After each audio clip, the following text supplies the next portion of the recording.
Hello, everyone. Welcome to Ghost Chat Radio. I'm your host, Jason Stanton. We have Gary Waters in the house from Ireland. He's got his own little team out there. Welcome aboard tonight, Gary. Good evening, guys. How's it going? It's all right over here. What team are you a part of out there?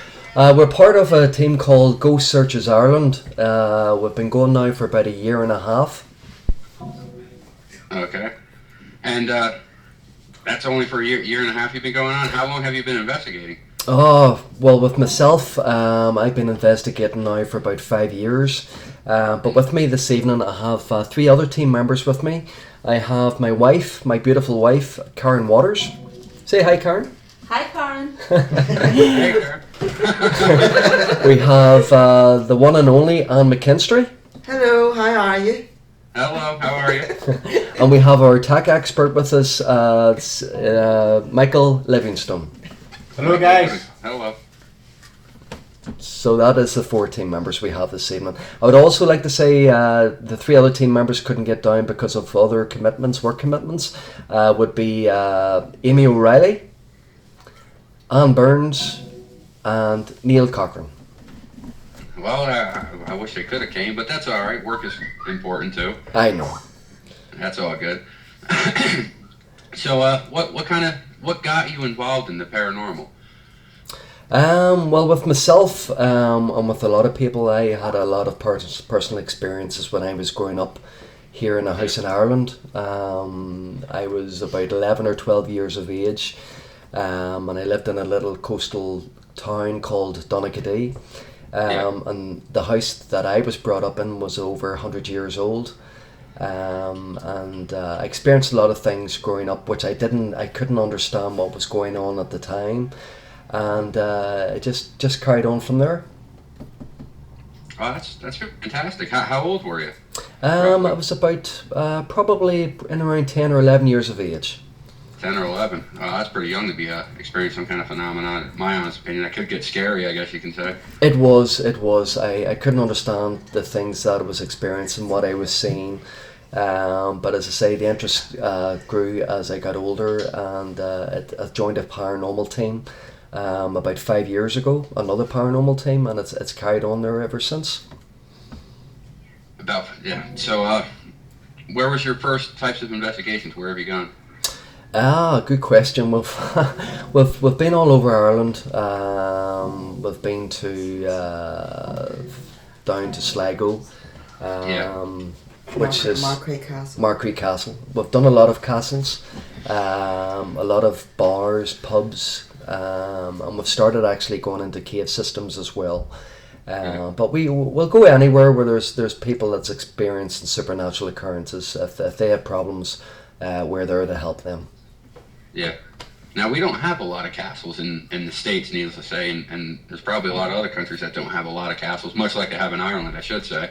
Yeah. What's it like being in a nice, old-style Ireland castle? Fantastic. I mean, there's a castle that we would go to quite regularly, maybe 3 or 4 times a year, just to go down and relax. And it goes back, I think it's 400 years, guys, isn't it? Yes, it is, and it's got its ghost as well. It has. It's a very, very active castle. But we're very, very spoiled. We have it on our doorstep.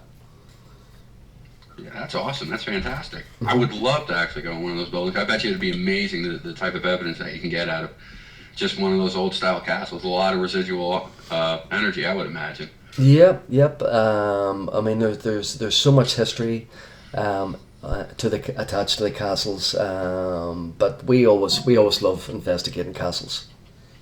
Yeah. So now, how many castles do you typically get as opposed to regular houses? We would average about maybe how many castles a year, guys? 4 or 5. About 4 or 5 a year, along with a lot of private house investigations that would come in as well. But probably more castles more than anything we would investigate. Now, do you keep notes or anything like that while you're investigating to try to further the research in this field, I guess you can say? We do. We're not only we're a technical team, but we're also a spiritual team. We believe that to bring in the spiritual side of an investigation. And the spiritual side, we would use techniques that would date back maybe hundreds of years, from scrying down to dowsing. But we believe it gives it that balance, perfect balance, to go in on an investigation, to use both techniques. But we do a lot of experiments as well, and we try to further the field, to further our knowledge on the investigation side of things. Yeah. Oh, there's nothing wrong with that. What kind of experiments would you try? New tactics or whatever? Oh, right. Well, on the spiritual side, we've started. There's a lot of people, a lot of teams that would use scrying, glass definition. But with the glass definition, we try to have it more controlled, where we would use blindfolds. We would use a communication board. It's a wee bit like. What do you call that board? The other board? Ouija board. The Ouija Yes. board. Only, Yeah, that's what we call it here. yeah, but we don't really like to use a Ouija board, so we would lay out letters around the table. We would ask questions.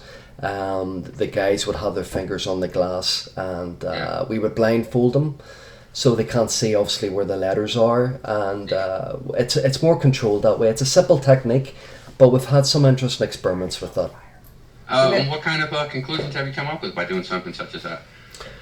At the moment, we're probably maybe 50-50 with intelligent response. Sometimes we would get names coming out, but sometimes when the guys have closed their eyes, we would move the letters around, just to try to give it that 100% control on the experiment. Do you remember one night we did one with the automatic writing, and there was actually somebody who drew something, and there was actually somebody in our team who drew something very identical. Yeah. Yeah, that? yeah, Yes. that's right. Yes, that was Anne McKinstry there. Yes, we blindfolded everybody. It was in an old pub, a pub called Grace Neil's in Donaghadee, and it's the oldest Irish pub in Ireland. And we've done the automatic scrying, the automatic writing. Yeah. Where everyone in separate rooms.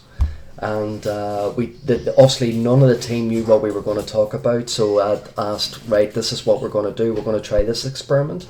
And two of the drawings came up that were very, very similar, where they had a scar down the left side of the cheek, and there was other things that looked very similar as well. So that for us, for an experiment, was very, very interesting. It was very accurate, actually. It was very accurate, yeah. That is an interesting experiment. Now, what type of equipment do you use? We would use a lot of equipment. We would use probably from a condenser microphone. It's an amplified microphone wired up to a professional audio program, where we do a lot of EVP work. And we would do a lot of... we use a Ghost box, which is very popular over here, or the Frank's box, I think you call it over in the States. Yeah, I was never big on that. I couldn't get into that particular device. Right. We've Well, had a lot of experiences with that. We have, had been very good, hasn't it, with us? we have. What experiments did we do? The experiment we did with Declan Flynn, do you remember? He actually spoke in Irish, and the spirit spoke straight back in Irish. That's right, in Gaelic. Yes, in Gaelic Irish, Yep, that's right. which we thought was amazing. We have had people speak to us in French. Mm-hmm. Do you remember? And there was also Spanish in Dublin's in. That's right. So for us, using the Ghost Yeah, box, it's a fascinating, because we've been using it now for about 5 years. But we've asked, as Anne said, we've experimented with it quite a lot. But we try to filter. There's simple techniques that you can use, where you can actually, if you put the Ghost box or the Frank's box into a small box and wrap tinfoil around it, it gives it more control. It cuts out about 97% of natural interference. And Really? yep, it works. It works quite simple, but it's a simple technique, but it does work.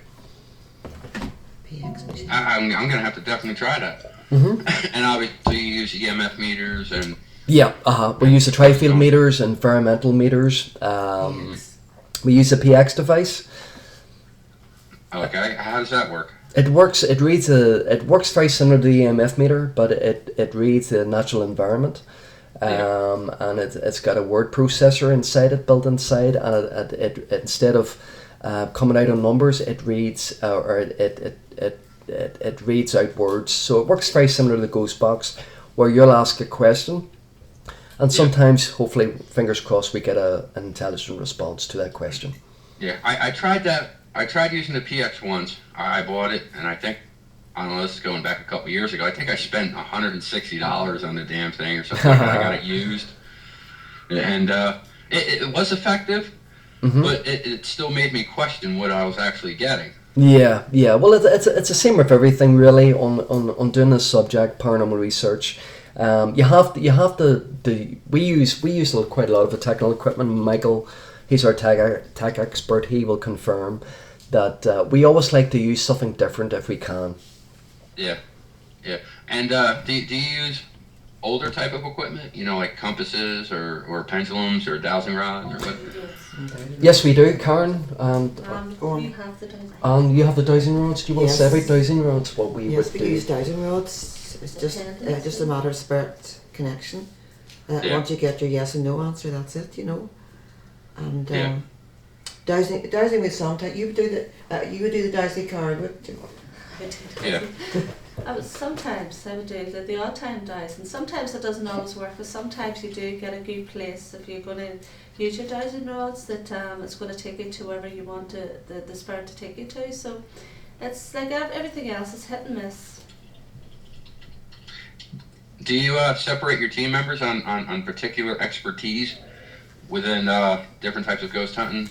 You know, I guess you can say jobs. I guess you can say one person you might have specific for EVP sessions, and one you might have specific for dowsing rods, whatever case like that. We do, Michael. Yes. Well, I being from the technical side of the team, I don't really use dowsing rods or anything spiritual for that matter. So I like to keep it technical. Whereas you have the likes of Anne and Karen here who do like using the likes of the dowsing rods and stuff. Yeah. Now, as a tech guy, do you experiment with the equipment before taking it out in the field? We do try to, yeah. It depends. Although I'm from the technical side, everybody does like to use some technical equipment, even Anne and Karen here. So it's really down to preference of the person who's using the equipment. And on the investigation as well. It all depends on the location too. Because your equipment actually backs your spiritual side up. It does. Find that, It does.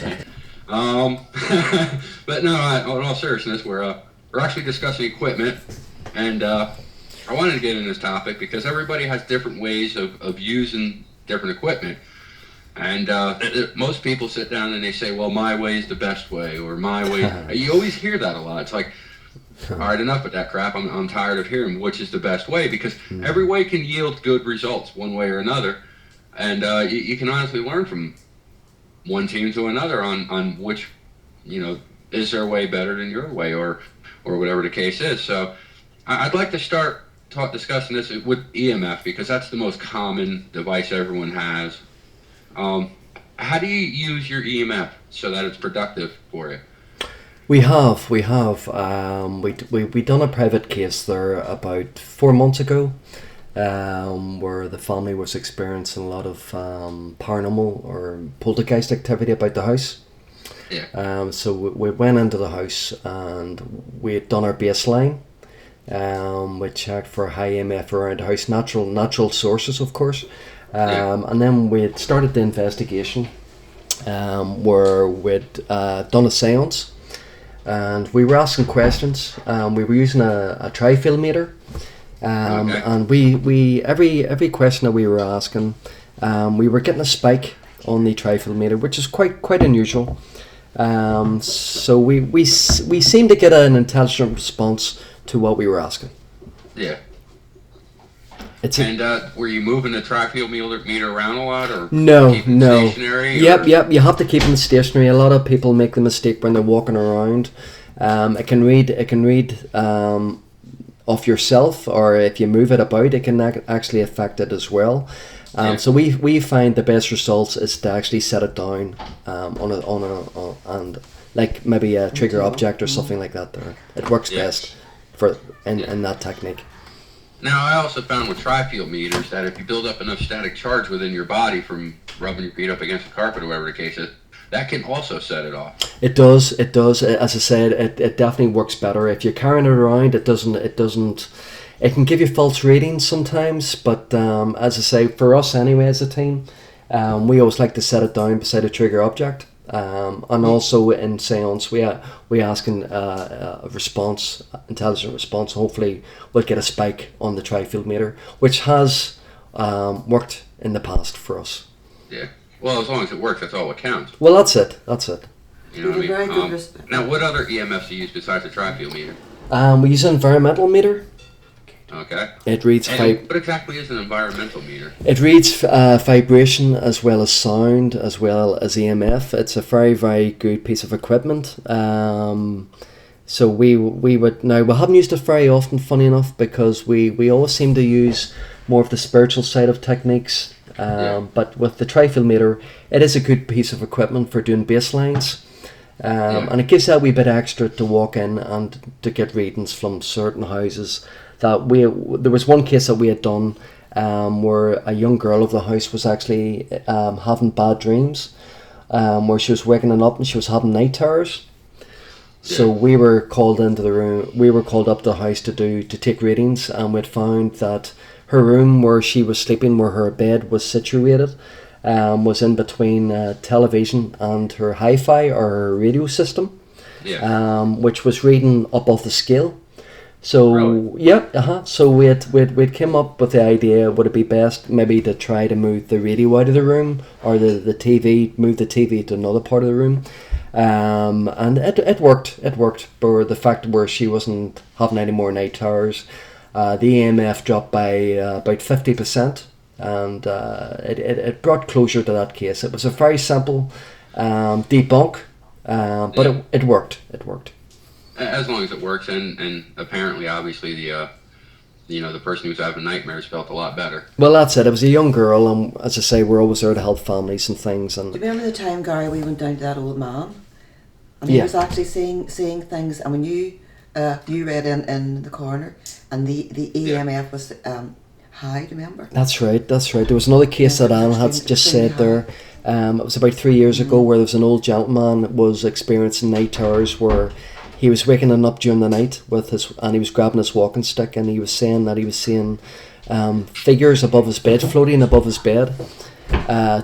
So we went and done the baseline, and the EMF in his room was about, it was reading up off the scale.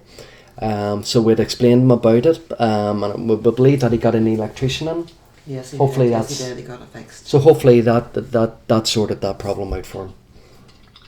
That's awesome. Now, you said you were doing seances. Yeah, we do a lot of seances. Exactly were you conducting your seance? Because that's more spiritual than research, I guess you can say. It is. I'll let Karen or Alan explain that. It is part of research seance, I would say, because it would actually get results. We do seance work just to bring the spirits in from wherever they are, from outside the room or inside the room, just to bring them closer to ourselves. And then we have the technical equipment to back it up at the end of the day. But it's just more a means for to bring them in, to be close and to communicate with us more than anything else. Yeah. Well, that's all right. There's nothing wrong with going into the spiritual side of research. That's right. As long as, once again, you're getting some kind of results out of it, and it's all good. That's why the technical side, the technical equipment is the best thing to back it up with, to show off to other people our research of what we've caught and what is out there. We try our best, but a lot of times it doesn't work. But sometimes we've been lucky enough, like any paranormal investigator, to catch the Holy Grail. Not that often, but sometimes we do. That's all good. Now, what would you say is your favorite piece of equipment that you would want to use? I like to use the Zoom H2, the condenser mic basically. Plug a set of earphones into it and you can hear it real time as it's recording as well. We get quite a lot of good results from that. Yeah, I would be more into the night vision cameras, and also I'd like to use the Ghost box as well. Coming from a radio background for many years, for me, it's a very, very interesting concept. We've got some fantastic results from it. Anna? Mine would be the night vision camera, because the Sony camera we've got are actually fantastic microphones on them, and the EVPs we have picked up have been fantastic. Mm-hmm. Yeah, I like using the wireless voice recorders because alright, the H2 is good, you can listen to lifetime, but I say we get more evidence on the small voice recorders and EMF meters and things like that. Now, while using your cameras, do you have a specific tactic that you like to use while using your cameras? Not really. No. We would use the digital CCTV cameras and the night vision, as Anne said, the Sony cameras. But we all use the same type of equipment where we don't use different makes of camera, because then you're leaving it open to probably outside interference type of thing. But we like to keep it simple with the CCTV cameras. Yeah. Now, when you snap your pictures, do you have any following protocols that you like to do when you take your pictures? Yeah. What I like to do if I'm taking pictures, I would go around blindly, really, and just go past rooms and not look in, just take the picture and walk on. Just so, and then look back on the pictures, and sometimes you would catch something. But it's really catch them unaware. If there's a spirit there, they know you're going to do that. They know that a lot of them don't want to be seen, I'm sure you know. But whatever you do, randomly go around and take pictures in random rooms. Hopefully sometimes you will catch them and maybe get that special picture. Yeah. Karen was talking about the picture that you took there. We were up in an old house. It was the old Dixon house. It was called Cairndew House up outside of Larne in the north of Ireland. And this property dates back about 200 years. Yeah. And Karen was walking, and Anne was walking from room to room taking individual photographs. And we always liked we like to go down the theory where, as Karen said, that spirits probably know if they exist, that they know that we're coming, or any paranormal research team, and to get that special photograph, you probably have to take that photograph to catch them when their guard is down. That's what I say. I always like to try to gain their confidence, and then hopefully they would be a bit more cooperative towards what I'm trying to do whenever I go out. Yeah. That's right. I try to be as respectful as I can. That's the most important thing. That's what our team is the most important thing for our team to go by, is respect them all the time, completely. There's no such thing as coercing them and all that type of thing and try to upset them to bring them out. We would never do that. We don't believe in that. It's like people, normal people, regular people. You respect them. You respect the spirit world as well. Because they're only people. Now, so you don't provoke at all? Not at all, no, do not provoke. For us, there's nothing wrong with provoking, but with us as a team, we don't use that You technique. have to give them respect. Yeah. You really do have to give them respect. Yeah. And why don't you provoke? Besides the idea of respect, is there any other kind of reasons of something you might want to say to a new investigator why you shouldn't do it? Recently, I don't think anybody was provoking or not. I'm not too sure, but myself and another team member was scratched badly. Maybe we were calling out for asking them, maybe they got fed up us asking them to come out and talk to us, whatever, but I was scratched badly, and so was Amy, another team member. So sometimes you have to be careful that way. You might come across a real bad one, it could harm you, and that's what we're always worried about as well. That's advice. I'm totally against provoking. I don't like it.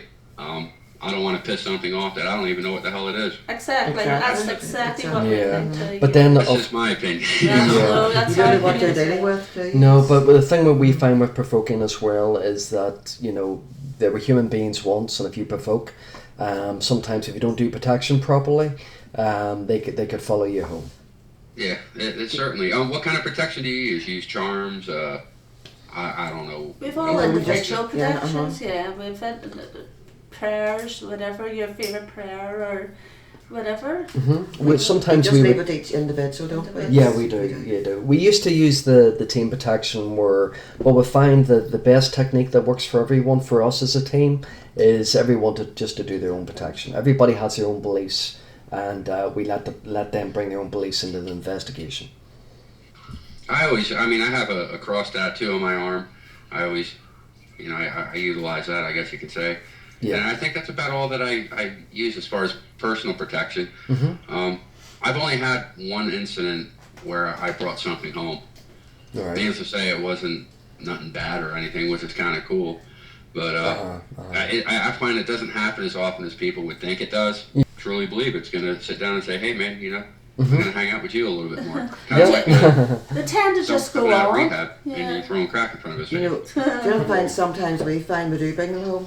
Yeah, we do. But they don't They might stay stay for a few very days long. anyway, Yeah, they stay for a wee while and then they're away again. We find you could do all the protection in the world. If there's a spirit there that's attached to you or has an interest in you, it doesn't matter.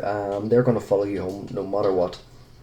Yeah, I agree. I mean, if they like you, they're gonna do it, and hopefully it's not a bad one. No, well, that's it. I mean, you'll usually know within the first day or two. We done a case here recently, where some of the girls they believed that brought something home, where they were getting disembodied voices calling their names, but it only lasted for about a couple of A days, day or two, and then that was it. and then it went away. Go away. Conduct your EVP session. Conduct it. Yeah, how do How you do go we forth conduct on doing an How EVP did you session? do it? Is there anything particular you do? You get in a circle? Well, Yes. we try to control it as best as we can, without side natural interference, of course, as well. We'd use a condenser microphone. A lot of people make the mistake where the actual microphone lead itself works as an antenna. Where it can pick up a lot of taxi interference, radio interference. But we're not one for knocks and bangs. We always try to capture the voices if we can. But for us, probably EVP work, well, at the moment anyway, is probably the best evidence that we can capture for spiritual Just evidence. call out. A lot of grounds. I found that EVPs are the most common form of evidence that you can collect. yeah, Do you think there's yeah. a scientific reason for that? I would think that if you really wanted to go into it, it's probably something to do with the energy that's required to make a disembodied voice. It's probably the least, it's probably takes the least amount of energy to produce, especially since most of them are so faint. Yeah. And sometimes you do need technical equipment to pick them up. We got quite a few ones. We got one, a really class A one, a really good one in Markree Castle in County Sligo quite a few years ago. I asked somebody a question and all we heard over the camcorder, over 2 or 3 pieces of equipment.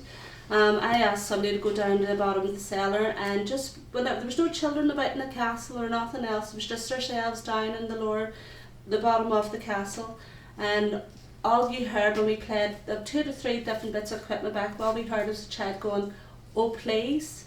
Now that was so clear, and that was one of the class A EVPs we've ever got. We've had quite a few from that, but it's always good whenever you play back and exciting to hear. Yes. And we did find later on that there was a little girl had died. It was a little bit, yeah, back She had fell from about the 200 battlements. years before that. Which we didn't Found later know. on. Which we didn't know at the time. As Karen said, we were captured on several pieces of equipment. So to catch a class AVP of a young child down in the cellar, the lower levels of the castle, for us anyway, was absolutely amazing. But to capture on several pieces of equipment, it just blew our mind. That's cool. I just actually I wrote an article for the magazine that's going to be coming out soon, the Mystery and Unexplained. Yeah. And it discusses a little bit about things like why certain activity is easier to capture, such as EVPs or most other common thing you see is a flash of light somewhere. And I've been researching this and trying to figure out why is this always happening. Well, I found something quite interesting that I think plays a magnificent part in that, and people are going to have to read the whole article when the magazine comes out in order to get the full details, but I'll say this much. Solar radiation, the solar electromagnetic spectrum, there are 2 different types of radiation that penetrates the Earth's the Earth's atmosphere. and that just so happens to be radio frequencies and visible light. Yeah, that's true. That's true. So I'm sitting down trying to figure it out, and once again, you're gonna have to actually get the magazine in order to read the whole article. But I definitely do think there's some kind of connection there. Maybe EVPs were more common because of this radio wave that is spread throughout this whole entire planet from the solar system. And the same thing goes for light. Maybe we're seeing more flashes of light in paranormal activity because the most common type of radiation or electromagnetic spectrum that comes in happens to be visible light. And they can utilize that particular radiation in order to, do what it has to do. Makes sense. And what's the magazine called? Mysteries and the Unexplained. It's not out yet. It's going to be out soon. Okay, cool. I think in another... When's that magazine coming out, Mark? It's supposed to come out around November sometime. And then that's where you'll find that article. So you'll have to read the whole article in order to get the full details on it. Cool. On that, but and that's just my opinion. It's just a theory. I can't say that's what it is, but it definitely makes sense as far as I'm That's a concerned. good theory. It's a very good theory.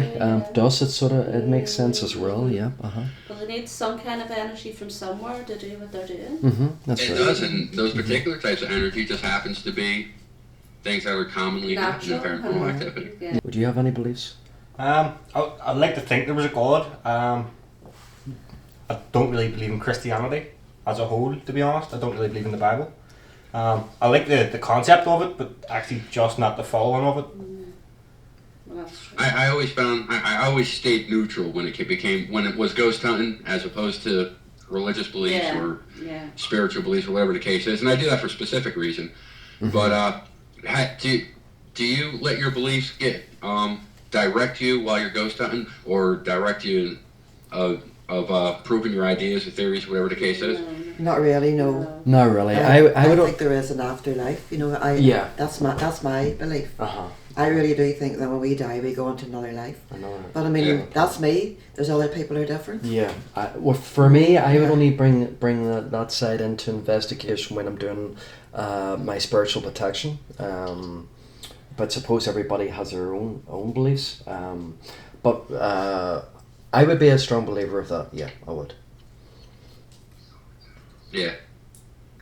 Because I've investigated with Christians, I've investigated with Catholics, and all kinds of weird people, I guess you can say. Larry. Well, everybody's entitled to their own, aren't they? So That's a whole nother thing. But one thing that I've noticed is I've even investigated with wannabe ghost hunters who sit down and watch TV all night and think they know what they're doing. Well, that's Because I think, all right, with a little bit of guidance, they could be useful. But I found that whatever they learned on TV or whatever they learned in the book or whatever the case is, they tend to try to prove that. That's what they want to prove. Yeah. And I don't like that. Yeah. Well, we always try to. Well, I don't watch much of the paranormal TV shows. I like to use our own special techniques in investigation. I like to try to keep away from that side. But we would film a lot of our investigations, and it would go to certain internet TV networks as well. With EVPs, the way we do our investigations, fly on the wall investigations, rather than go down the entertainment side of things. Paranormal research for us is like the weather; it's very, very unpredictable. Yeah. Now, what about demons? Do you believe in demons? No, I wouldn't. No, I don't believe. What about yourself? never seen one. No, for me, is it a demon? What is a demon? For me, when people are alive, they're not devils or they're not demonic. They're either good people or bad people. Yeah, that's what I would say. And with the bad people in life, when they were living, if they pass over, they're naturally going to be bad in death. That's But Michael, true. what do you think? Too? Yeah, well, I believe in demons. Actually, I carried out quite a lot of research on demonology itself. I I think people have the whole concept of demons wrong. I don't think demons were ever human. I think they're merely an energy that has more force behind them than anything else. But wasn't there a particular priest that you were talking to in the Vatican? He basically teaches at the Vatican about exorcisms. basically what he was saying is the same thing. You know, people get this idea behind the Hollywood film.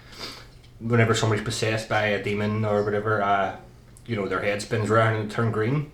But basically what he told me is that's not what happens. You know, it's merely slight differences in their whole personality. And it's more so psychological to the person that's possessed as opposed to actual physical. Yeah, I look at it on a neutral standpoint. I try to look at everything neutral. That's just the way I am. There's no proof of demons, but there's also no proof that they don't exist. So where do you stand? Well, that's Yeah, true. yeah. Yeah, we don't. You know what I mean? You really. So I stay neutral at it. Do I think there's demons out there? There may be. Mm-hmm. You know? There's good Do I say spirits. no? There's good spirits and there's bad spirits. So That's true, yeah.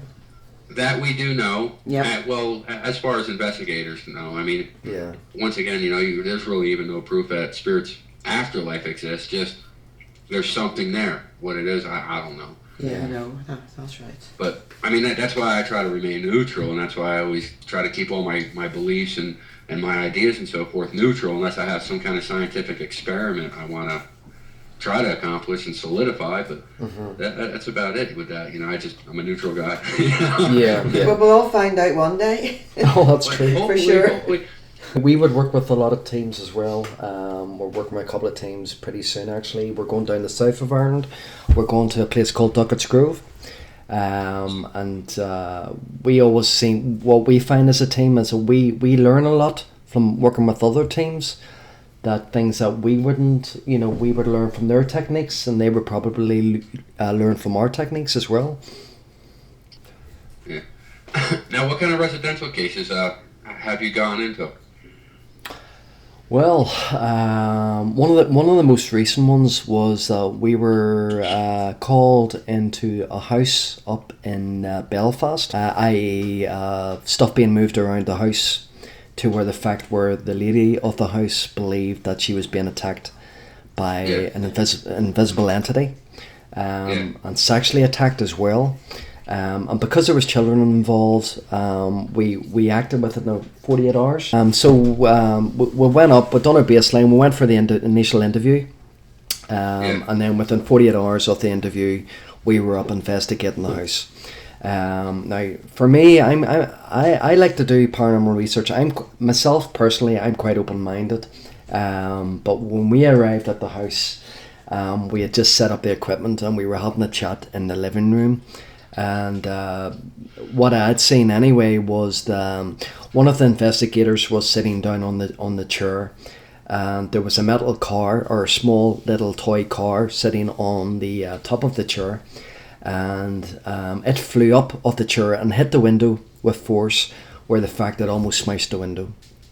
Yeah. Now, to this day, that was about 2 years ago, and to this day, I just can't rationalise that. It was very, very strange to see.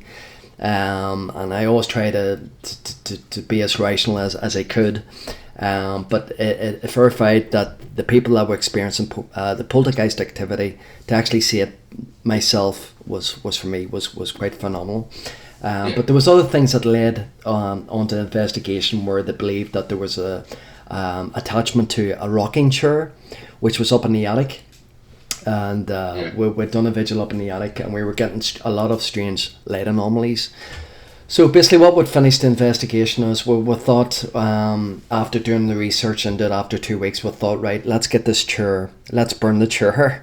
And once we burnt the chair, everything seemed to settle down, calm down in the house after that. What do you think that burning it did to make everything settle down? Well, we burn there's an energy or anything attached to this chair, this piece of equipment.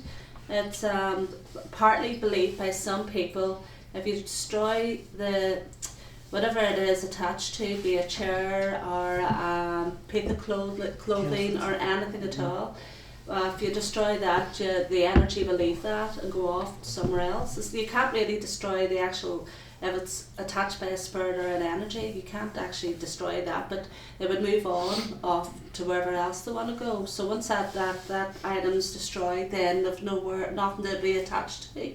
So that's what part of the belief is. So it helped the young family, the young couple in the home to know that was destroyed, and it helped Yeah. them to live in that house, knowing that was out of the house. Do you remember the house in Newtonards we did? A friend of ours, and you actually caught the Anthony. Yes, Maybe there was another particular time. It was about a year ago. Jason, we were doing another private case, where this family was experiencing a lot of stuff going on around Remember their young children. Yeah. Where they were experiencing a lot of lights being switched off in the living room, upstairs in the landing, upstairs in the top floor, and in around the children. So what we had done is we had went up and we'd completely put an electronic net, if you want to say, over the house, from top to bottom, and we'd started the investigation. We'd started off down in the living room. And we had turned all the lights off in the house, and about maybe 5 or 10 minutes into the the light was on. we were doing a seance. We'd noticed that there was a light coming from the hallway, and we thought, this is strange. Is the lights on a timer? Had somebody come into the house when we were there, but we had locked, as far as we knew, that we had locked the house up completely. So we'd all located into the hallway, and the landing light was on upstairs. So then we thought, oh, that's strange. This is backing up the claims where the people were experiencing the lights being switched off and on in the house.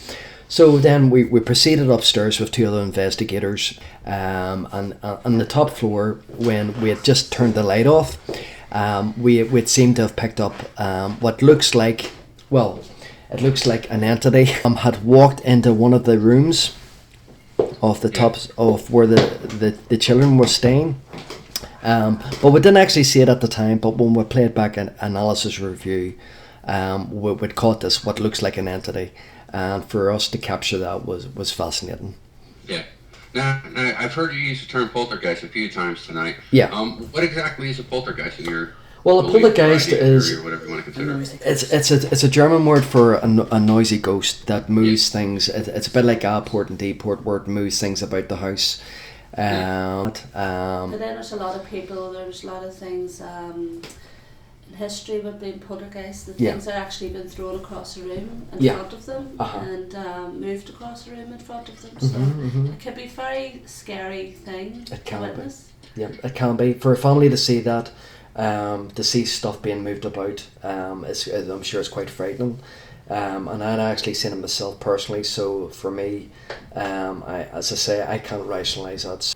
Yeah. Now, how do you think the idea of a poltergeist got blown out of proportion as being some kind of evil, demented form of entity? Yeah, TV, like anything to do with the paranormal, as soon as there's a TV show on it, or a film made about it, then it sort of goes mainstream and everybody believes what's on TV about it then. With a particular high EMF, we have a device, Jason, that's called a Van de Graaff machine, and it pumps out a lot of electronic energy. It's like the old, if you I'm sure everybody knows the old Frankenstein movies, where they were great. Yeah, they were. And they had this machine pumping out a lot of voltage.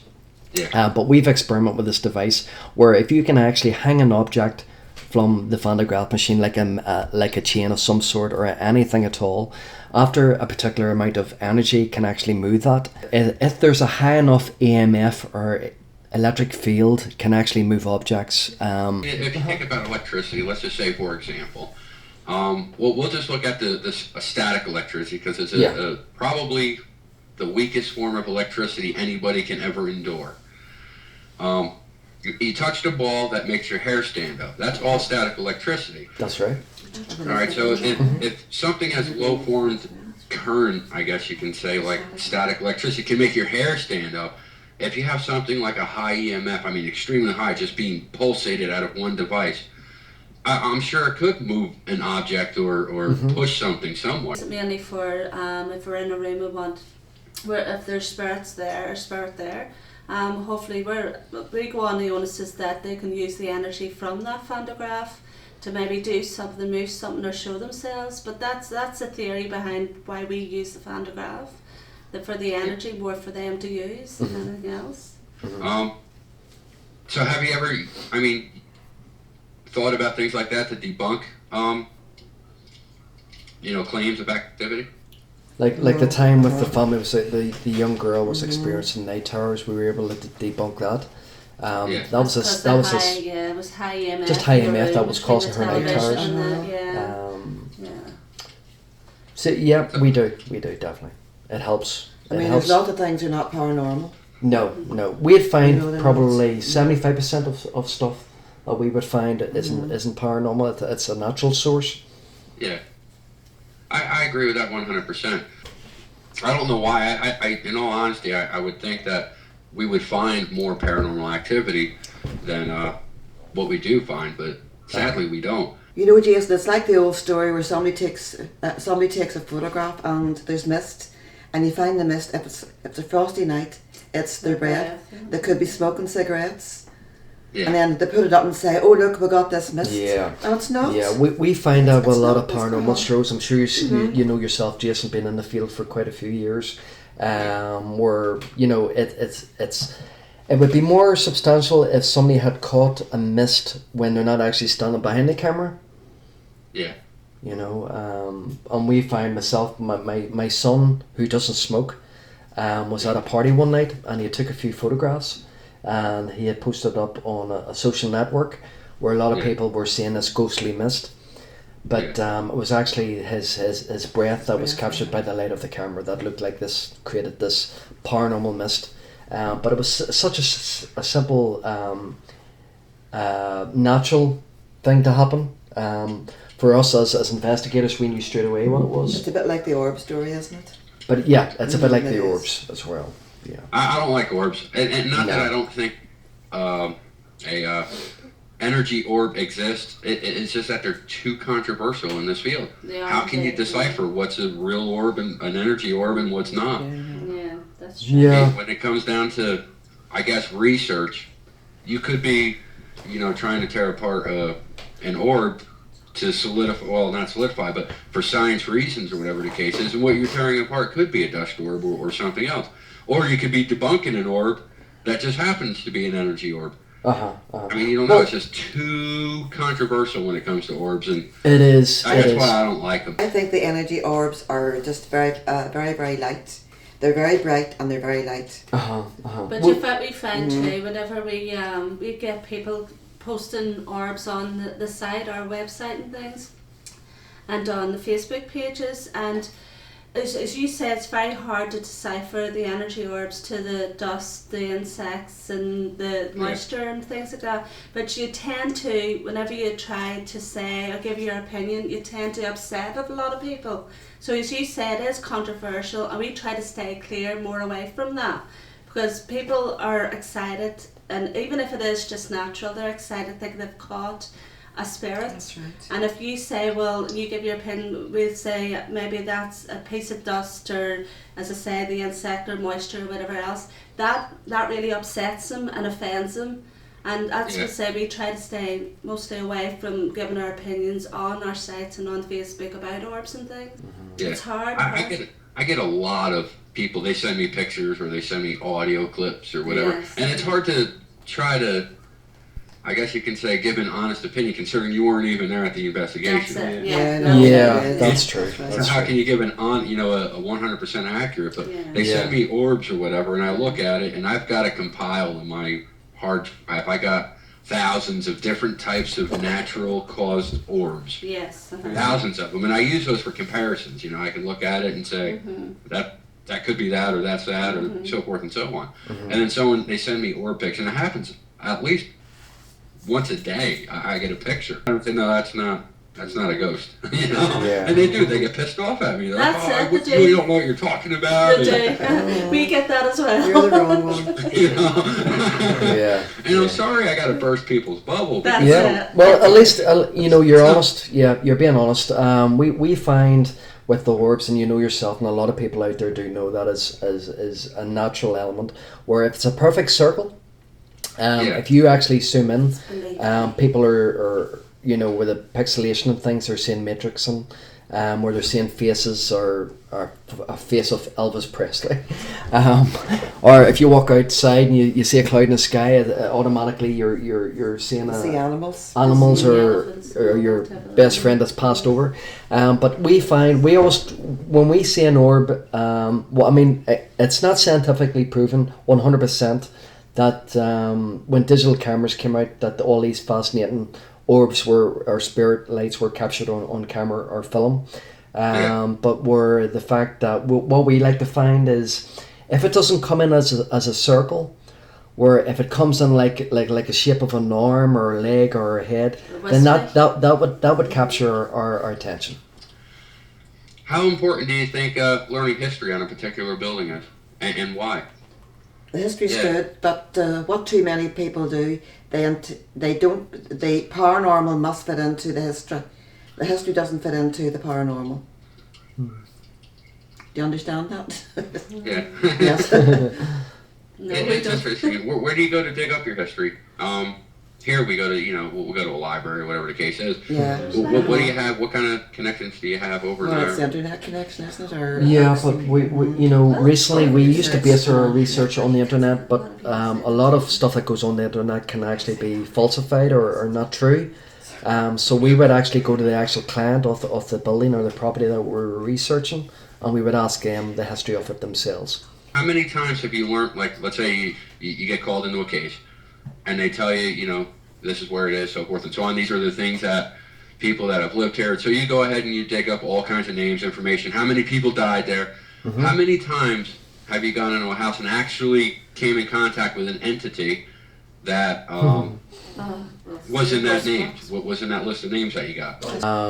There's a famous one in Markree Castle in Sligo, where Yeah. actually Johnny Cash from America, everybody knows Johnny Cash, the famous singer. Here's Johnny Cash. Yeah, he actually stayed in a room there. I think it was room 7. 7, yeah. Room 7. And we had got the history of the management and the owner of the castle, and we went in and we'd done the investigation, and we'd actually had done a ghost box session. Yeah. Up in the room where he had stayed. Really? Yep, and we were about 5 or 10 minutes into the investigation, and we had asked a specific question. Johnny, can you? Is there anybody else there with you, or that you know? And it came through as Rosie. Now we didn't know what this meant until we had actually done the research afterwards, and apparently Johnny Cash had either A stepdaughter? a stepdaughter called Rosie or Rosaline, but he had nicknamed her Rosie. Yeah. And then we had asked the question during the ghost box session, Johnny, can you tell us where you lived?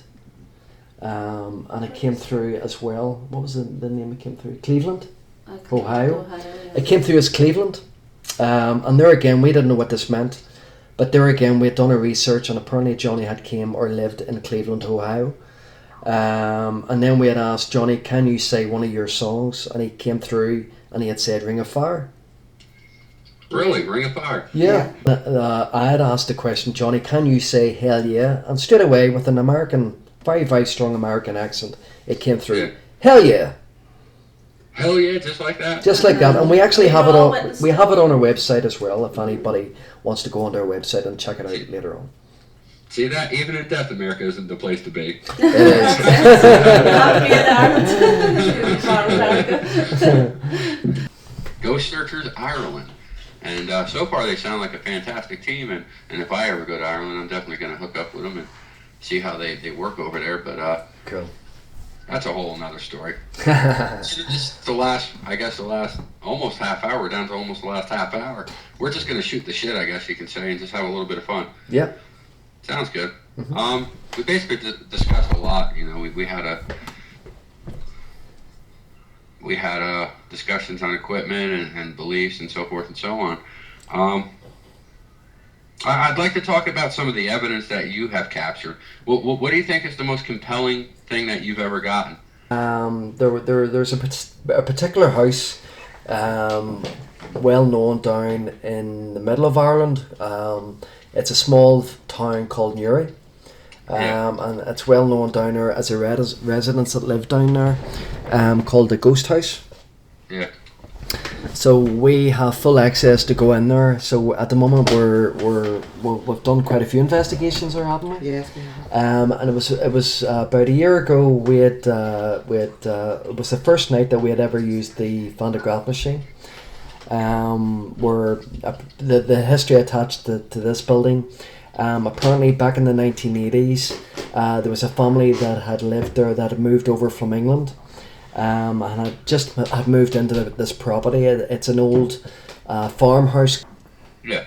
And it dates back probably maybe in around the mid 1800s. And this family, as soon as they moved in, the first thing they had noticed, it was a rented accommodation. They'd noticed that there was a lot of holy relics laid and scattered in around the house up on the walls.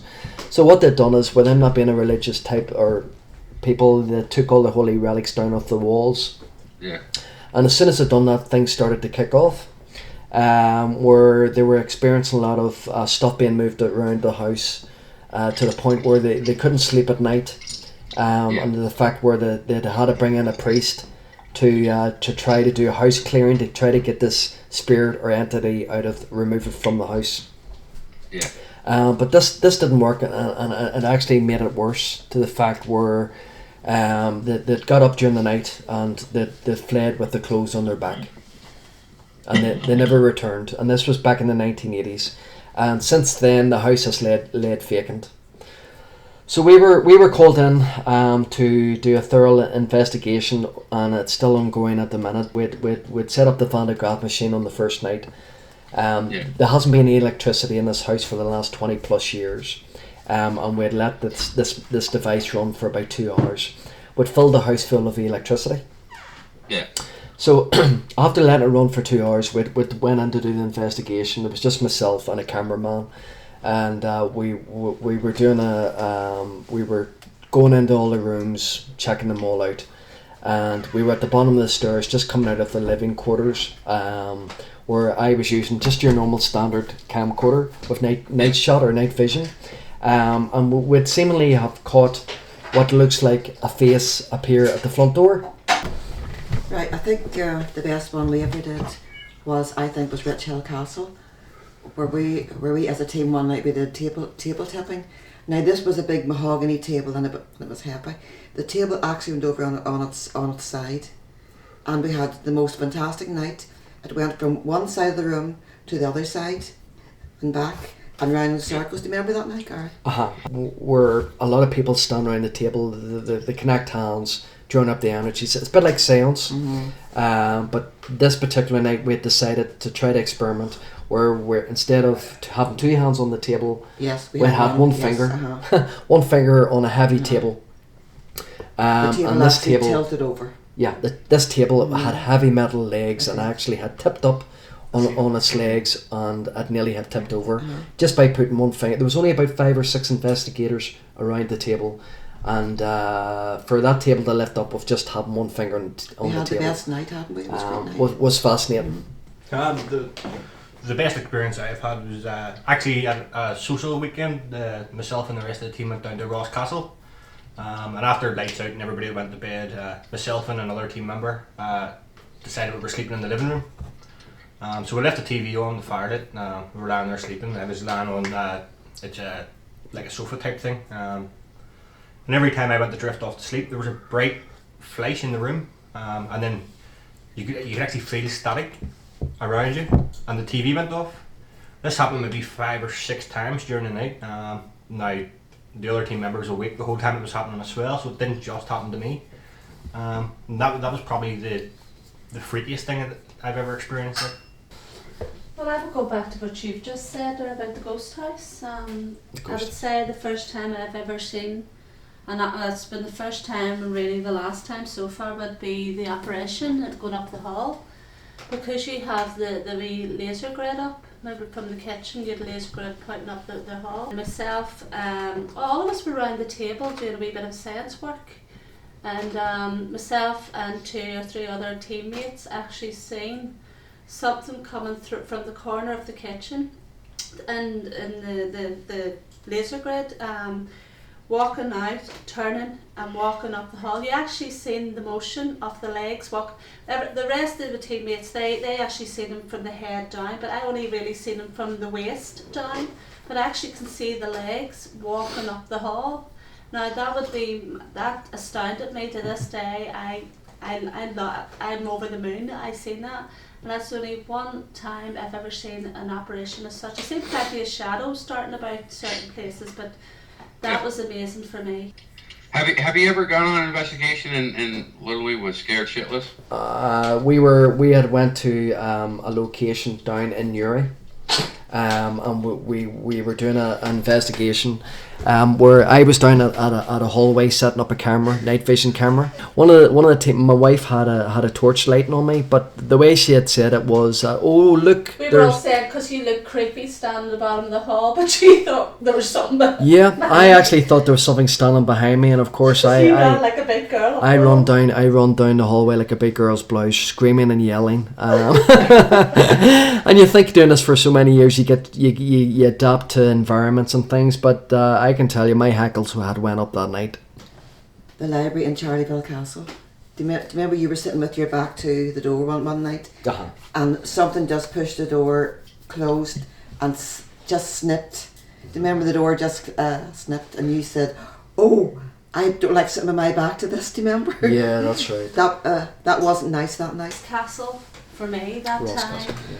Whenever we were up the top of the spiral staircase, Gary, myself, we were upstairs. It was during the day, and we decided to go up and have a wee look upstairs. So when we're coming down, there's a spiral staircase between the floors, and Gary was in front of me about to walk down, and I was behind him, and all I got was a really loud demonic growl in my ear. Now that scared the living daylights out of me, that I actually jumped over the top of Gary to get down the spiral staircase. Now that was quite a dangerous thing for me to do, and it shows how scared I was.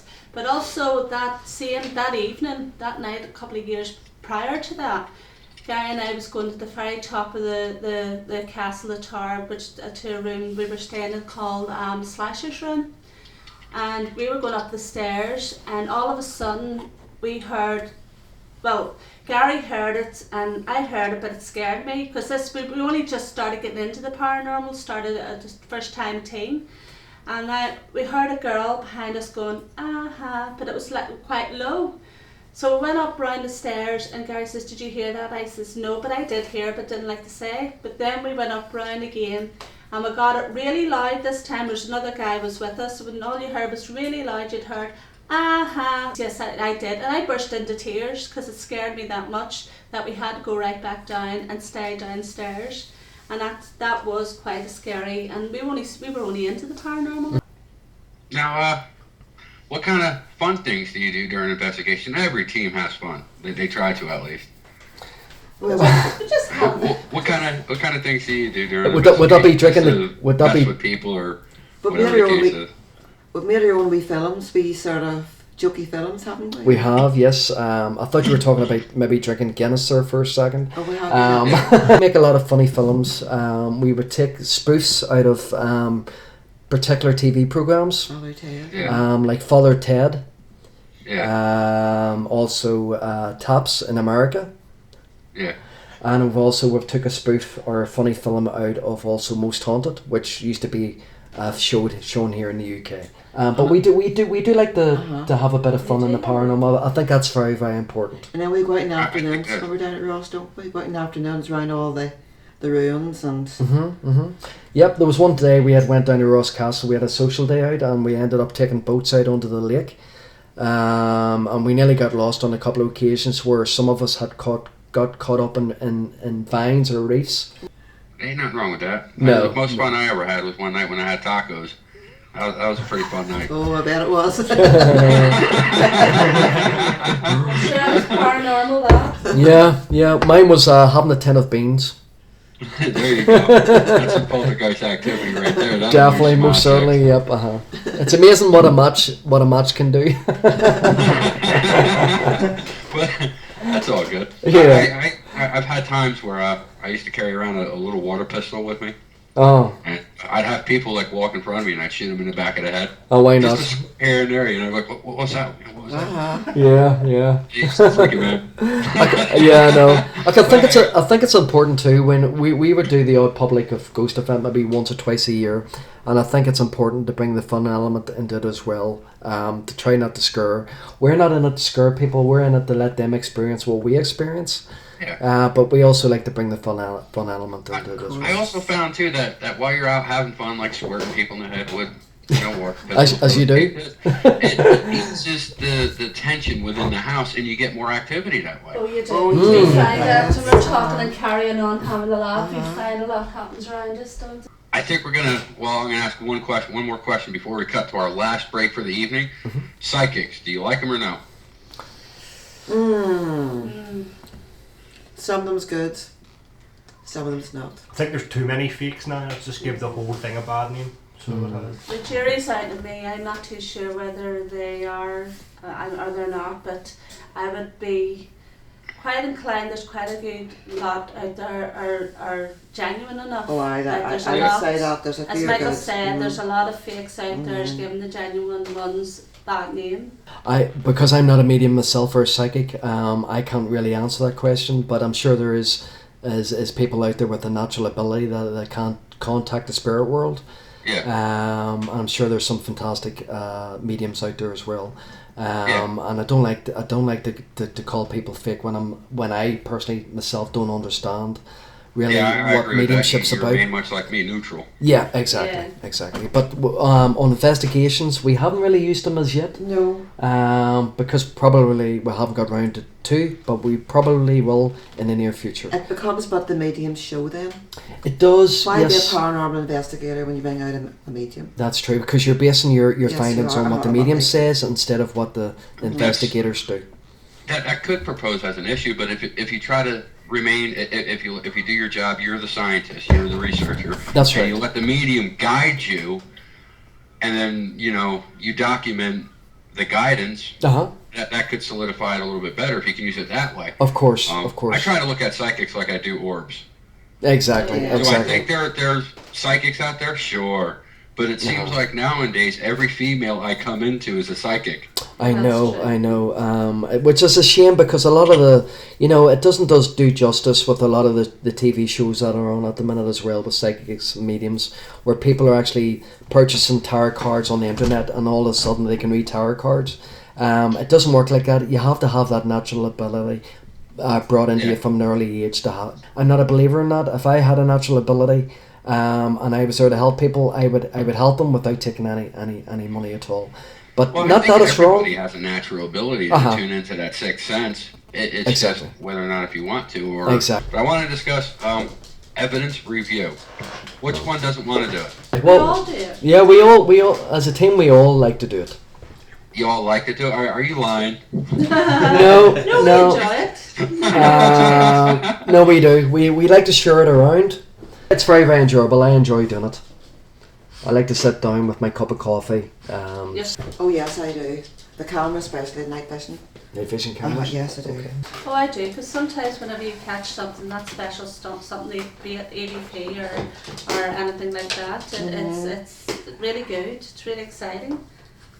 Yeah, it's good. It can get a bit tedious after a while, but at the same time, you never know what you're going to catch or what you're going to see. No, you Yeah, don't. that's true. And when you capture that something special, then it makes it all worthwhile.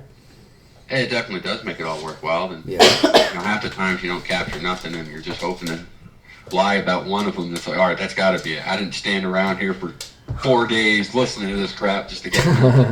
That's an EVP. I don't care anyone says. Maybe that's why I get all those fake evidences. It's all good though. Yeah. But it's definitely been nice having you on my show. been You a have pleasure. a bunch of events you're doing, and obviously you have a web page and so forth and so on. So let's get that out before we cut it real short, and then you got to scramble it out. So Okay. let's All talk right. about your events that you're planning on doing. Well, we're doing something special on Halloween Day. We're planning to do 2 investigations in 2 countries. We're planning to do the first investigation down the south of Ireland, at a secret location, which we can't really say too much at the minute because it's not. We've been told not to. But the second one, after that investigation, we'll be flying up to the north of Ireland, and at midnight, probably about 7 o'clock your time. We'll be doing another second and live investigation at a secret location. But what I can't say, a secret location. Okay. But what I can say is that this building dates back 200 years and has apparently 5 ghosts. You don't have permission to go in there. That's what that means to me. Exactly. Well, yeah. No, but we won't be climbing through any windows or anything like that. Away, Jason. No,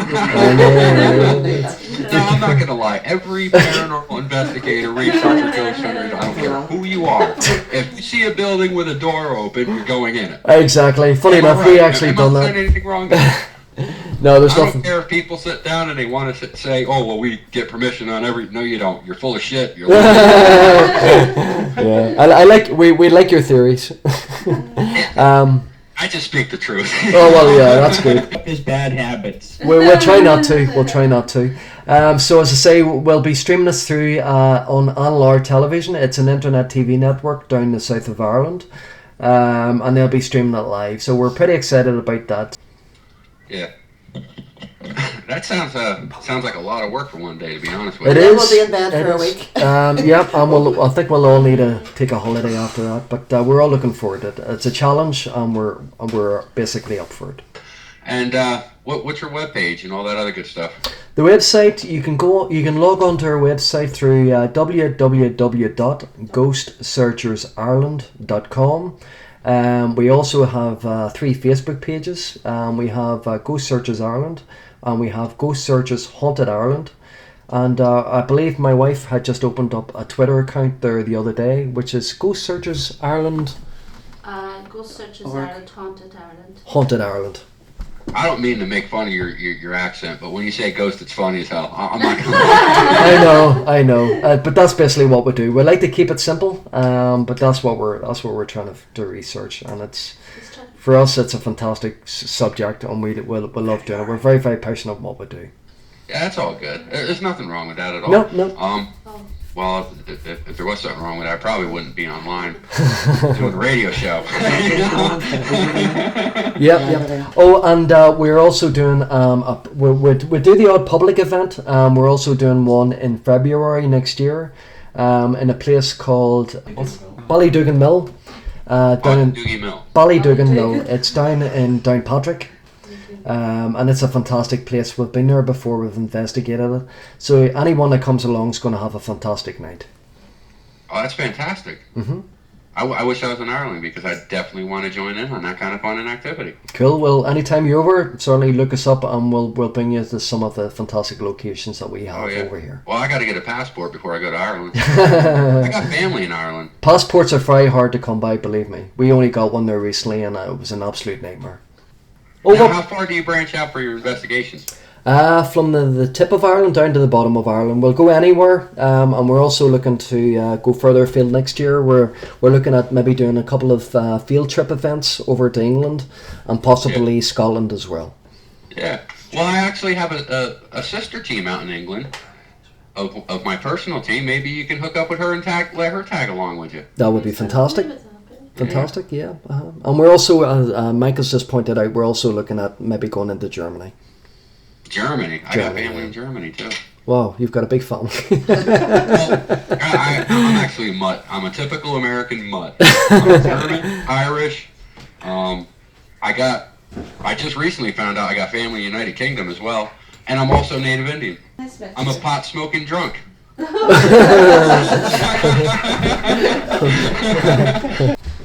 But that's all good. Yeah. Have you guys ever been to the States or considered coming to the States to investigate? Well, you never know. You never know. It's America. We know that you have some fantastic locations out there. Some. That's all we have. A lot. Some. No, I would say a lot. But maybe in the future, you never know. You never know. We don't have anything with the extensive history that you guys have. That's what it is. Yeah. Well, that's Yeah. it. Funny enough, a friend of ours is going to the Amityville house. The Amityville house. That's no longer in Long Island. No, has it moved? Actually, moved the house 2 years ago. All right. I think Okay. they put another building on it on Did the they? site. I'm not 100% on that. I think it's still standing. Really? We didn't know that now. But that's You just close it to the public. yeah. As far as we knew, it was up for sale there recently, and it's back on the market again. So, but the history of it alone, I'm not saying it's true or false or whatever, but even the history for us as a team, we would just love to go in there, and I'm sure every investigator would love to get in there. The Amityville house? The Amityville house. You would have to talk to London, who's another person on the network. She's got all the good information on that building. Oh, But she's no longer allowed to talk about it because she's under contract. Oh, yeah, she's got that book and everything coming out now. She's like the second most authority on it, but you could ask her and she could tell you what she can, but She has that book coming out this recently. you can find this information out. She's got the book. So when her book comes out, look for that book. What the hell's the name of her book? She invited me to the premiere of it. That I know. She's a writer and she writes so many books. It's hard to keep up with what she writes. I know it's about the Amityville, the Amityville hoax or something like that. I don't know. I can't remember. that sounds cool. But if you see something like that in the stores anytime soon or on Amazon, pick it up because she's got all the dirt and the information in that book's going to tell a lot of it. Fantastic. We'll definitely look into that. Definitely. Yeah. I would. I'm definitely going to look into it. I know that. Yeah. And the sad thing is the Amityville house, where the site actually is only about 65 to 70 miles away from my house. Wow. So have you actually been down to the house yourself? I've seen the house back, but I never investigated it. I went down there. I went to Long Island once when I was about 12 years old, and I seen the house. Cool. But I never went in it or went up to it. I was 12 years old hanging out with my parents, you know. Mm-hmm. You really don't sit down. Hey, stop, let me go in there with a K2 meter. Yeah. as you do. What would be Jason, what would be your opinion on the house with the history of it and what you've heard? Well, what everyone heard is based on what they see on TV. Yeah. I think it's all bullcrap, personally. I mean, there's a lot of theories on it. One person say, oh, it was built on ancient Indian burial ground, but so was the neighbor of that house, and the neighbor of that house would have been, and they never had any problems. Attachments and things, but There's theory number 2. uh-huh. The original owner of the house was some kind of witch from Massachusetts, and they got kicked out of Massachusetts or fled from Massachusetts and went down there and built the house and casted all kinds of spells and opened gateways like That's getting That's more theory number wilder. 2. All right. Hey, we have a witch in the room right now. Nancy might take offense to that. Nancy would not take offense to that because she knows I'm talking about the stereotypical witch, not what she is. See, there you go. You clarified that. Good to go. Yeah, and Nancy also knows I love her to death. And that was theory number 2. I personally, I just think it's all bullshit. You know, bottom line. Yeah. I hear the states have so many stupid stories, and the TV just blows them way the hell out of proportion that you don't even know what the hell is true or not. Well, the first family that was in there, the one that shot his whole family, he had a reason to sit down and say, oh, I was possessed by a demon. He killed his family. He doesn't want to go to prison. However, the second family, they just up and left all their stuff there. What was the reason for that? That's what makes me question. Why they left or whatever, I don't know the truth behind that story. Yeah. Personally, they owed back taxes and whatever the case is. I don't know. Well, and wasn't there a famous photograph taken? The Warrens? Of the Warrens? I believe so. The If Warrens I'm not mistaken, you can find it on the web. Yeah, that was. Now it makes you think. Was that actually real or was it fake? Yeah, it does make you wonder. Yeah. It If doesn't I'm look not real. mistaken, that picture was taken with an old Polaroid. The The ones London have are from the actual case itself of the Defoe family. This would be, authentic because they were actually, processed through the court and all that. Yeah, that's what she has. That's going to be in her book, too. She's going to give out all kinds of information on that. Very soon, I'm not really sure, but her show comes on tomorrow night. Yeah, cool. As Jason starts, but tomorrow. Okay. Yeah. And you can actually Skype in there, call her up while she's doing her show, and she'll even give you some of the information over the air. She can't get too intense, they say, because she's under contract, but you can get her going on Amityville all night long. She's Brilliant. cool, though. I like her. That's about all the time we have. It's been a pleasure having these guys on. These guys are awesome, and I'll be able to go out to Ireland and mess up your neck of the woods. Listen, can we just say that there's a lot of our friends are listening in, and to Yeah. thank them very much and to say hello to them. Yes, thank Yeah. you, everybody. And also, Stay- just like to plug Anlar Television for being fantastic to us over the last couple of years, showing our fly on the wall investigations. And if anybody wants to check out our website again, it's www.ghostsearchesireland.com. And thanks again, everyone, for listening in. It's always a pleasure. I'm glad these guys, all my fans, love the show. And hopefully, you know, Gary's got more fans now, too. No, I hope not. Hope not. And until next week, everybody, I will talk to you then. Thanks, guys. All right, bye-bye. Cheerio. Bye. Bye bye.